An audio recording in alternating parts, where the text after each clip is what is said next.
Fee reimbursement కు పైసలు లేవు, తులం బంగారం కు పైసలు లేవు, రైతు బంధుకు పైసలు లేవు, 4000 పెన్షన్ కు పైసలు లేవు, 2,500 పైసలు లేవు, రుణమాఫీకి పైసలు లేవు, ఆఖరికి మీ వెంగళరావు నగర్ డివిజన్ లో రోడ్డు మీద పొక్కలు పడితే పొక్కలు గుడిస్తేందుకు పైసలు లేవు, లైట్లు వెలుగుతలేవు, చెత్త తీసేటోడు దిక్కులేడు. ఇది వాస్తవం. ఇవాళ నేను చెప్పేది వాస్తవమా కాదా?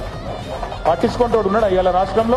ఎవరి పనుల వాళ్ళు ఒకటే బిజీగా ఉన్నారు. చందానగర్ లో మొన్న పొద్దున పూట బంగారం షాప్ మీద పడి దొంగలు తుపాకులు పట్టుకొని ఆయనతో దోసుకొని పోయింది. చూసిరా టీవీలో లేదా? ఇలా పట్టించుకుంటోడు లేడు హైదరాబాద్ లో. భయం లేదు, భక్తి లేదు. ఎందుకంటే వీళ్ళే దోసుకోబట్టి దండుపాలెం బ్యాచ్ లెక్క వీళ్ళే మోపోయింది. ఇక వాళ్ళకు ఇంకోటి దొంగ ఎందుకు భయపడతారు? చిన్న దొంగ పెద్ద దొంగ. చిన్న దొంగలు పెద్ద దొంగకు భయపడతారా? అందుకే ఇవాళ డే లైట్ మర్డర్స్ అవుతున్నాయి. క్రైమ్ రేట్ 41% పెరిగింది. సీసీ కెమెరాలు పనిచేస్తలేవు. ఆఖరికి గల్లీలో పెట్టిన లైట్లు పనిచేస్తలేవు, బుగ్గలు పనిచేస్తలేవు.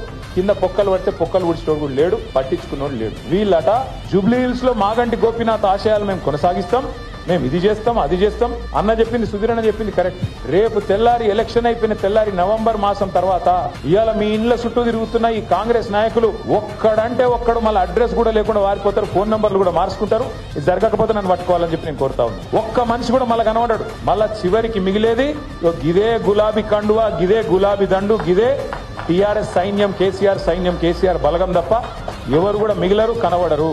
మళ్ళా హైదరాబాద్ ప్రజలతోని మళ్ళా కలిసిమెలిసి ఉండేది, మళ్ళా కొట్లాడేది, సమస్యల పరిష్కారానికి ముంగట పడేది మన పార్టీ తప్ప వాళ్ళతో కాదు.